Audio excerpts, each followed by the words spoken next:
अतीक अहमद से भी 10 कदम आगे थी उसकी पत्नी शाइस्ता परवीन।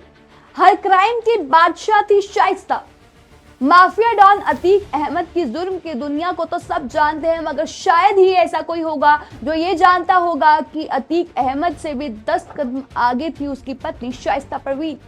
सब चीजों में शामिल थी शाइस्ता, हर जुर्म में अतीक के साथ रहती थी शाइस्ता। अब आप लोग सोच रहे होंगे हम ये मुद्दा क्यों छेड़ रहे हैं। हम ये मुद्दा इसलिए छेड़ रहे हैं क्योंकि शाइस्ता को लेकर बड़े खुलासे सामने आए हैं। आपको बता दें, और आप लोगों को पता भी होगा कि अभी शाइस्ता परवीन अभी भी पुलिस और एसटीएफ की गिरफ्त से बाहर है और उनके हाथ में नहीं लगी है। और शाइस्ता के साथ ही अतीक के भाई अशरफ की पत्नी जैनब भी फरार है और दोनों को ढूंढा जा रहा है। और इस बीच शाइस्ता को लेकर एक बड़ा खुलासा हुआ है जिसे सुनकर आप सभी हैरान रह जाएंगे। आपको बता दें, और आप सभी को पता ही होगा, जो अतीक अहमद है और उसका जो गैंग था वो लोगों के खून पसीने की कमाई को जबरन उनसे वसूली करता था। और इसकी जो भी वो वसूली करते थे और उसकी जो रकम होती थी वो कहाँ जाती थी? वो जाती थी शाइस्ता परवीन के खाते में, उसके बैंक अकाउंट में ट्रांसफर की जाती थी। लेकिन आपको बता दें कैसे ये खुलासे हुए हैं। तो दरअसल शुरुआत में आपको बता दें कि लखनऊ के व्यापारी मोहित जायसवाल से अतीक अहमद ने जबरन 75 लाख रुपए वसूले थे।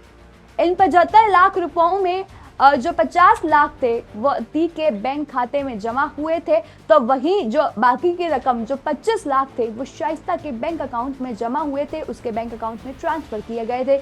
और ये पूरी रकम मोहित जायसवाल की company MJ infra housing private limited ने एक ही दिन अतीक अहमद और शाइस्ता के बैंक अकाउंट में ट्रांसफर की थी। मतलब उनका इतना ज़्यादा दबदबा था वहाँ पर कि एक ही दिन में उन्होंने सारी जो रकम थी वो ट्रांसफ़र की। और जो रकम थी उसमें से 50 लाख रुपए गए अतीक अहमद के अकाउंट में और जो बाकी 25 लाख हैं वो गए शाइस्ता के अकाउंट में। जैसे कि हम सब जानते हैं कि अतीक का खौफ इतना ज़्यादा है कि उसके सामने कोई भी कुछ नहीं बोल पाता था। फिलहाल अब तो नहीं है, वो उसकी हत्या कर दी गई है। लेकिन जब पहले के टाइम की बात करें तो अतीक का इतना ज़्यादा खौफ होता था कि कोई उसके सामने कुछ नहीं बोल पाता था। और यही वजह थी कि अतीक जो चाहता था वो कर देता था।